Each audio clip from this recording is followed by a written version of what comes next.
Hello friends, Mandar here. I'm back with another video.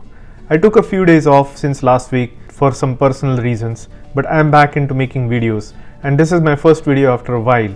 I'll be covering some of the news that has been happening in immigration space in US and Canada. I'm also going to start a new video series on investment opportunities in trading, stocks, bonds and things like that, which I'm also personally doing myself. For this video, let's look at what has happened in the immigration space in the last couple of days and let's get started.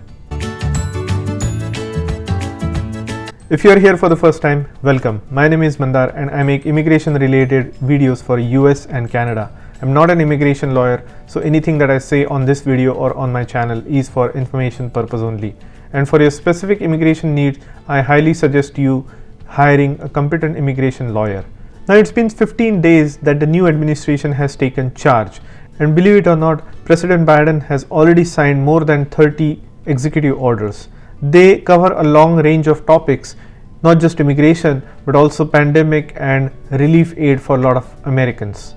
Now one of the key things that has also happened is some restrictions while coming from outside of the United States into United States. So if you are arriving from outside of the United States, you will now need to have a negative test of COVID-19 before you board the flight, and that test has to be done within last 72 hours. So if you don't have a negative test result at the time of boarding, they will not let you board a flight to the United States. This was put into effect since January of 26th. Now I also heard some other rumors that at some airports the airlines are also asking for a medical fitness certificate.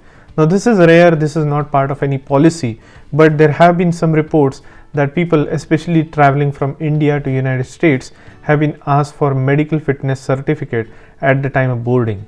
So if you are traveling from India or anywhere else to United States, keep these things in mind that there are certain restrictions that have been imposed, and make sure to call the airlines ahead of time to know what those restrictions are.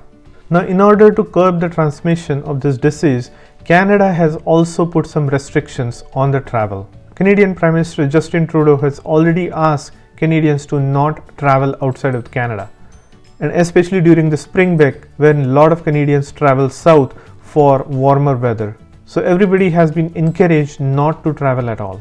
Now Canada has also imposed tough travel restrictions for incoming passengers. So if you are traveling to Canada for any emergency reason, or if you are coming back to Canada as a resident, you will need to not only quarantine, you will need to quarantine in a hotel. You will have to pay for that hotel expense for about 14 days. There has been a lot of suspension of flights to warmer destinations such as Caribbean and Mexico from Canada. But even if you are traveling back, remember that you will need to quarantine, and that too in a hotel, not in your primary residence, for 14 days. And mind you, these rules are very strict. There are very high fines and also imprisonment if you don't follow these orders. Now this suspension of these flights from Canada to these Caribbean countries and Mexico will last until end of April. But I wouldn't be surprised if the cancellation of these flights is extended beyond April. They also announced enhanced surveillance. I don't know what that means. Maybe some RCMP officers visiting your home to see that you are not just coming directly home and you are really quarantining in the hotel or at your own expense. So that is being put in place very strictly. Now coming back to United States, the Biden administration has also put restrictions, travel restrictions from people from certain countries. Now this is separate than the travel ban that was implemented for 7 nations of Muslim majority. That travel ban has been lifted, but this is a different travel ban only to curb the spread of virus. Now this particular proclamation to suspend entry from certain nations such as Brazil, South Africa and certain nations from Europe is particularly to curb the spread of the virus. As of end of January, America has sent more than 24 million confirmed cases and about 400,000 coronavirus deaths. That is a lot. So this government is trying to curb that spread by putting these travel restrictions in place. This should have been done long back. In another executive order, the Biden administration has also stopped the construction of the wall at the southern border. The previous administration had redirected defense spending budget to be used to build this wall. Now through an executive order, Biden administration has stopped the construction of that wall. As part of another executive order, He has also challenged the previous Trump administration remain in Mexico kind of order for about 70,000 asylum seekers that were asked to remain in Mexico while their cases were pending in United States immigration courts. So Biden administration is challenging that. He's going to allow those refugees to come into US while they are waiting for their cases to be heard. This is because they are claiming that the people who are waiting for on the southern side of the border are in inhumane conditions and they deserve a better staying environment. Now, some of the things that have happened on the H1B side, remember there were quite a few changes that were proposed by the previous administration for H1B. Primarily, it was around giving the H1Bs to only people who have highest salary or income requirement. So that thing has been put on hold. So upcoming H1B process is going to be just like previous year H1B process. The registration will open on March 9th and will go into the last week of March.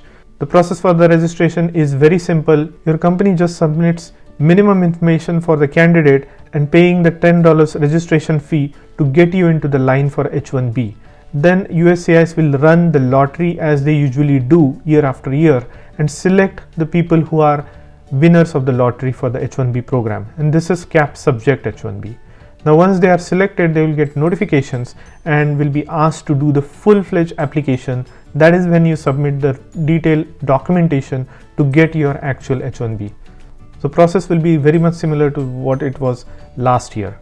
And finally, we can talk about March 2021 visa bulletin. Now, do you think that it's going to change a whole lot? I don't think so. EB1 for India and China will continue to progress in months and maybe even become current in next 2 or 3 months. For EB2 and EB3, the story will still remain the same, a progression of few days or up to few weeks, but that's about it.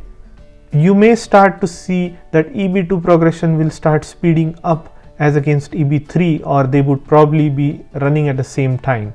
There have been a lot of applications who have been downgrading from EB2 to EB3, and that flood of applications has still not hit the books. The reason I'm saying that is a lot of people are still waiting for their receipt numbers. Many people are asking me the same question over and over again. People who have applied for October should have already received the receipt notice for I-485 by now. People who have applied in November have just started to see their receipt notices come in. Once you get your receipt notices, it's been observed that within 2 weeks they are getting notices for their biometrics, and within 3 months they are also getting their EAD card processed. Now some people have also asked me that they have applied as per the filing date chart prior to December 31st. So will they get their EAD cards? The answer is yes, as long as your application was accepted and you have received your receipt notice. That means that USCIS has accepted your application and they are going to process your EAD card. They may not proceed to process your actual green card unless your priority date is current as per the final action date chart. And just a reminder, starting January 1st, all EB categories have to use final action date chart even to apply for your I-485. This will remain in place most likely until end of September of 2021. And starting October 1st of 2021, they may again, for the new fiscal year, they will again go back to filing date chart. So that's all I had in this video for you. I think I'll be making more frequent videos on these news bite updates. So if you haven't already subscribed to my channel, please do so. And if you like my video, please hit the like button and I'll see you in the next one.